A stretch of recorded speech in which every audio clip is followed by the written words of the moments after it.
Të dashur miq, dy fjalë për sa i përket pasaportës europiane, që Kryeministri i Shqipërisë do t'japë shqiptarëve për të qenë të barabartë me barabartëve. 80% e shqiptarëve jetojnë jashtë vendit.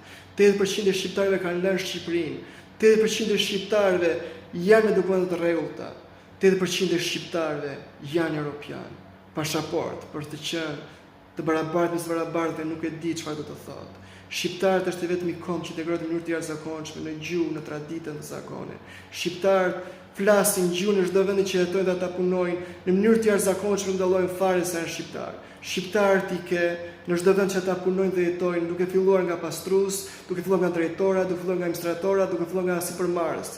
Pasaportë për të qenë të barabartë me barabartëve nuk e di çfarë do të thotë. Shqiptarët janë të barabartë me barabartëve në çdo vend që ata jetojnë dhe punojnë. Shqiptarët nuk kanë nevojë për një pasaportë, kanë nevojë për një Shqipëri të lirë dhe të ndershme.